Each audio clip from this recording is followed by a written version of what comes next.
Rusia no solo está teniendo dificultades en tierra y en el aire en este momento, mientras persiste con su invasión derrochadora e insostenible de Ucrania, también está teniendo dificultades en el mar. De hecho, según informes recientes de funcionarios de la OTAN, la Armada rusa está experimentando una crisis grave, como lo demuestra su humillante retirada de las aguas del Mediterráneo. Funcionarios de la OTAN han monitoreado de cerca movimientos militares rusos, sobre todo tras incursiones recientes de drones en el espacio aéreo de Polonia y Rumania. Las naciones miembros deben adelantarse a Rusia, en un momento en que muchos líderes temen una mayor agresión del Kremlin o un ataque directo a una nación de la OTAN, como un estado báltico. Así, la alianza busca vigilar al Kremlin, monitoreando sus recursos en Ucrania y otros sitios. Llevan tiempo rastreando recursos navales rusos en el Mediterráneo, y un representante de la OTAN reveló recientemente la impactante verdad.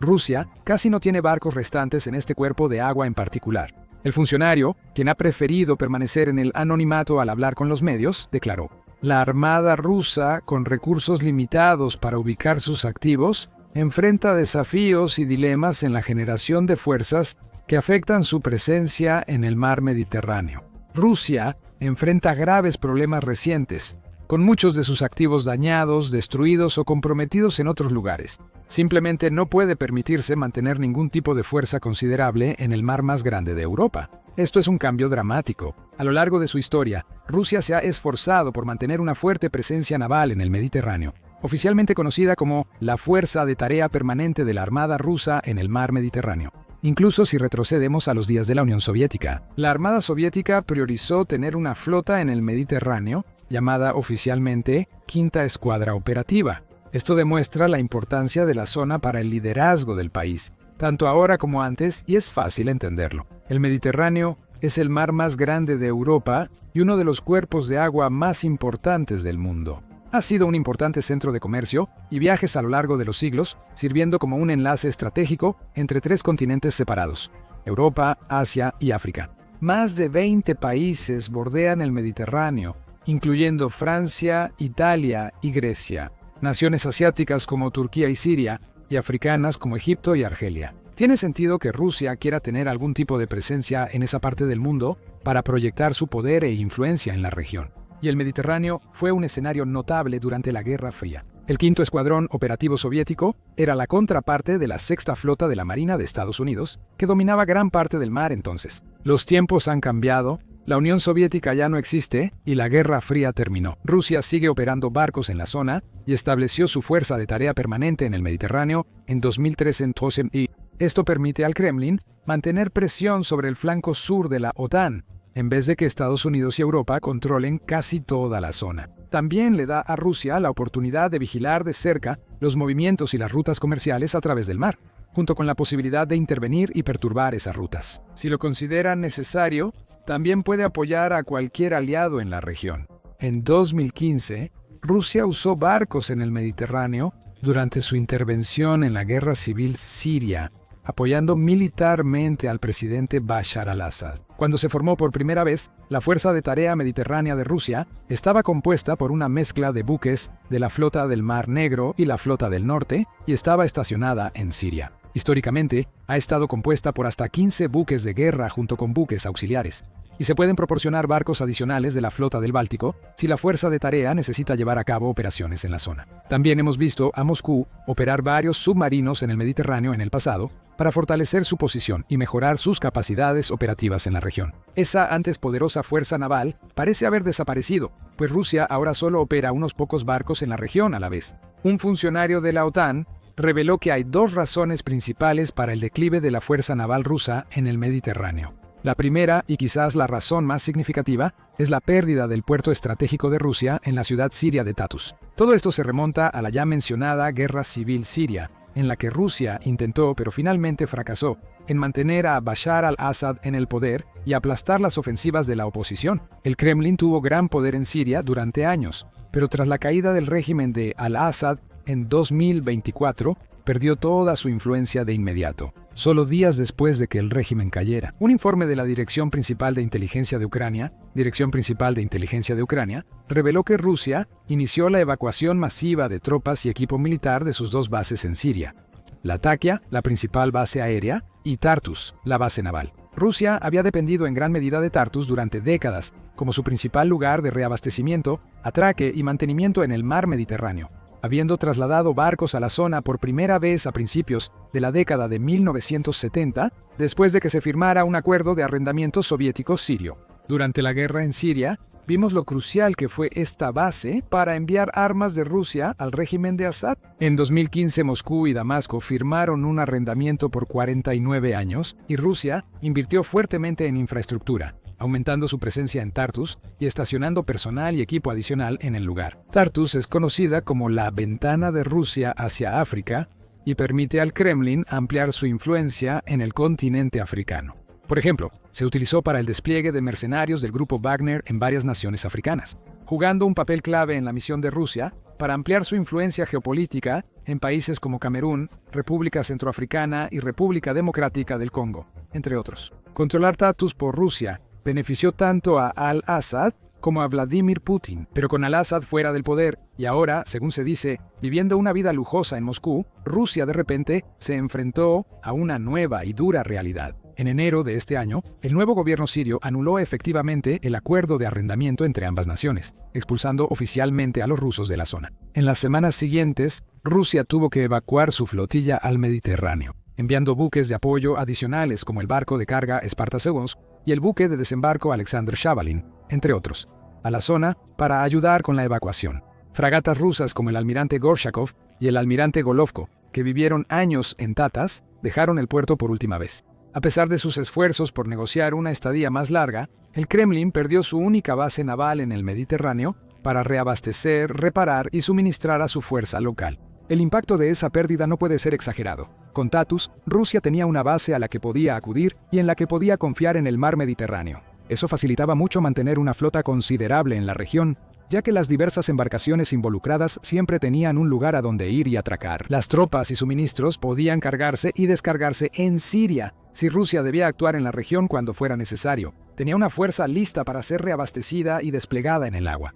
Ahora, ya no cuenta con esa opción. En cambio, si Rusia quiere seguir operando embarcaciones en el Mediterráneo, tendrá que desplegarlas desde sus otros puertos y bases navales, ninguno de los cuales está realmente dentro de la región mediterránea. De hecho, las opciones más cercanas que Rusia tiene en este momento son sus puertos en el Mar Negro, incluyendo uno en la ciudad rusa de Novorossiysk y otros en la región ocupada de Crimea. No es fácil para Rusia mover barcos del Mar Negro al Mediterráneo, ya que deben recorrer largas distancias, usando enormes cantidades de combustible en el proceso y transitando por los estrechos controlados por Turquía. Eso sería problemático, incluso en el mejor de los casos. Pero es un problema aún mayor en este momento, ya que Rusia está atravesando una grave y cada vez peor crisis de combustible, provocada en gran parte por la reciente serie de ataques con drones de Ucrania a refinerías de petróleo, oleoductos y otra infraestructura relacionada con el combustible en todo el país. El país apenas tiene suficiente combustible para mantener su maquinaria de guerra en funcionamiento. Sin duda, le sería difícil hallar reservas suficientes para abastecer sus buques en largos viajes al Mediterráneo. El Kremlin también podría usar otros puertos del norte o del Báltico, como Baltisk, en Kaliningrado, en la costa del mar Báltico, pero los barcos de ahí tendrían que tomar rutas más largas y complejas al Mediterráneo. Aunque los buques lleguen lejos, deben seguir un horario estricto, asegurándose de comenzar el viaje de regreso con suficiente anticipación para no quedarse sin combustible o suministros antes de regresar al puerto. Perder el control de Tartus ha hecho casi imposible que la fuerza de tarea del mar Mediterráneo de Rusia siga existiendo, según un funcionario de la OTAN. Con la pérdida de ese puerto, ahora si traen un submarino clase Kilo, deberán hacerlo desde sus puertos del norte o del Báltico. Poder mantener las operaciones es definitivamente más desafiante. Vimos evidencia de esto hace solo unas semanas, a finales de septiembre, cuando el submarino ruso, con nombre en clave Novorossiysk, se vio obligado a salir a la superficie cerca del estrecho de Gibraltar. El submarino clase Kilo de 74 metros realizaba una misión de combate en el Mediterráneo, pero tuvo una falla técnica. El combustible comenzó a filtrarse hacia la sentina en el fondo del casco de la embarcación. Según informes en redes como Telegram, el submarino carecía de repuestos y especialistas a bordo para resolver el problema. Así, tuvo que salir a la superficie y luego fue visto regresando al mar Báltico para reparaciones. Este es un nuevo nivel de desafío para la Marina rusa. Aún pueden llevar embarcaciones como el submarino al Mediterráneo, Sin una base oficial o puerto amigo, cada viaje es mucho más riesgoso que antes, porque si algo sale mal, la ayuda está muy lejos. La segunda gran razón por la que Rusia parece haber reducido el tamaño y la escala de su flota en el Mediterráneo es porque ahora parece estar cambiando su enfoque hacia el Mar Báltico, donde la OTAN ha estado construyendo una fuerza a gran escala propia. En enero, tras el daño a los cables submarinos en el Báltico, posiblemente causado por Rusia, la alianza lanzó la misión Centinela del Báltico, destinada a mejorar la protección de la infraestructura submarina crítica y a mejorar la capacidad de los aliados para responder a cualquier acto o amenaza de desestabilización en la región del Báltico. Al anunciar la iniciativa, el secretario general de la OTAN, Mark Rutte, dijo: "Al trabajar juntos con todos los aliados, haremos lo que sea necesario para garantizar la seguridad y protección no solo de nuestra infraestructura crítica, sino de todo lo que valoramos". La misión incluyó fragatas de la OTAN, aviones, drones y recursos nacionales de monitoreo, fortaleciendo la postura aliada y presionando a la flota del Báltico rusa. En respuesta, el Kremlin parece haber redirigido y reposicionado muchos de sus recursos navales a esta zona, intentando reunir una fuerza que pueda contrarrestar la expansión de la OTAN y proteger los intereses rusos y las rutas de navegación. Pero la triste realidad para Rusia es que sus mejores esfuerzos simplemente no son suficientes, mientras que el Kremlin no publica datos oficiales sobre cuántos barcos conforman su flota del Báltico. Un informe del Instituto Internacional de Estudios Estratégicos, publicado este año, encontró que incluye unas 69 embarcaciones en total. Comparado con toda la fuerza naval que la OTAN puede desplegar, ese número no es grande. La situación de Rusia empeora, pues muchas de las 69 naves de la flota del Báltico son viejas y pequeñas. En otras palabras, esta no es una flota de buques de guerra, destructores y submarinos de última generación y alta tecnología. En cambio, está compuesta en su mayoría por embarcaciones, que no tendrían muchas posibilidades en ningún tipo de enfrentamiento con las fuerzas de la OTAN. Esto lo confirmó un exoficial de la Marina belga, Frederik van Lokeren. Van Lokeren, en Naval News, analizó cómo la Marina rusa ha sufrido recientemente por drones y misiles ucranianos. La Marina rusa, en especial su flota del Mar Báltico, ha sido blanco de una campaña naval ucraniana con vehículos de superficie no tripulados y misiles de crucero. Como resultado de la campaña naval, varios buques de la flota del Mar Negro de Rusia fueron dañados o destruidos. La flota tuvo que abandonar sus bases en Crimea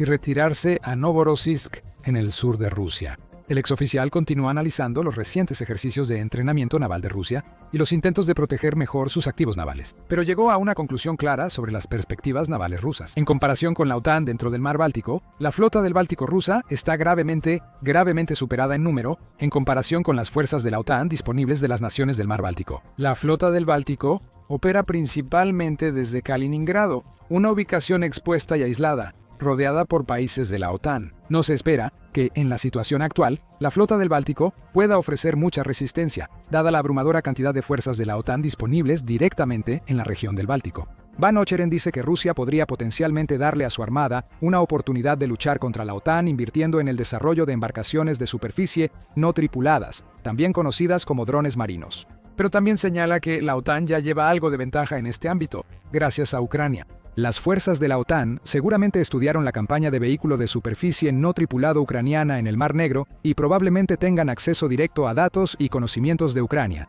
La OTAN gana experiencia valiosa en guerra con drones constantemente. Sus fuerzas aprenden de los enfrentamientos con rebeldes hutíes en el Mar Rojo y descubriendo nuevas estrategias y tácticas, tanto para utilizar drones marítimos de manera ofensiva como para defenderse de ellos. Ya hemos visto que numerosos buques de guerra de la OTAN han desplegado ametralladoras ligeras y pesadas adicionales a lo largo de sus cubiertas exteriores, por ejemplo, para neutralizar de manera más efectiva los enjambres que se aproximan. El funcionario anónimo de la OTAN está de acuerdo con la evaluación de Van Lokeren, diciendo: "Creo que los aliados tienen una ventaja tecnológica sobre Rusia cuando se trata de drones navales listos y efectivos. No podemos bajar la guardia. Las naciones aliadas deben mantener la urgencia para preservar y aumentar nuestra ventaja con innovación". En otras palabras, mientras la OTAN siga trabajando arduamente, continúe aprendiendo lecciones valiosas del conflicto en curso en Ucrania y mantenga su compromiso con iniciativas como Centinela Báltico. Hay muy poco que la Marina rusa pueda hacer en su contra. Ciertamente no tiene la cantidad necesaria de embarcaciones para afirmar su dominio en regiones como el Mar Báltico, ni cuenta con la infraestructura necesaria para proyectar poder en áreas como el Mar Mediterráneo. Las fuerzas navales del Kremlin están en una posición totalmente humillante, expulsados del espacio tártaro donde confiaron años, sin otro lugar en el Mediterráneo. Sus cifras disminuyen por los ataques exitosos de drones y misiles ucranianos.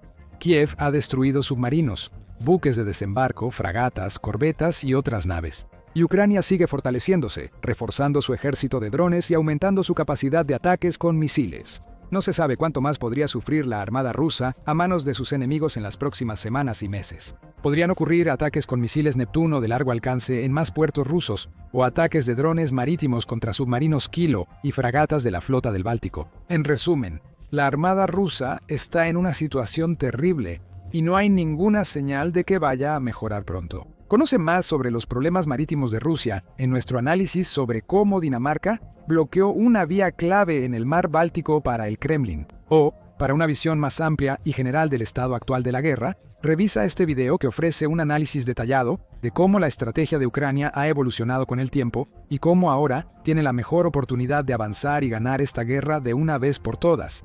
Asegúrate de suscribirte a nuestro canal y activar las notificaciones también, para que puedas mantenerte informado y al día sobre todo lo que sucede en las líneas del frente en Ucrania, además de las noticias importantes de otros conflictos en el mundo. Y gracias como siempre por vernos.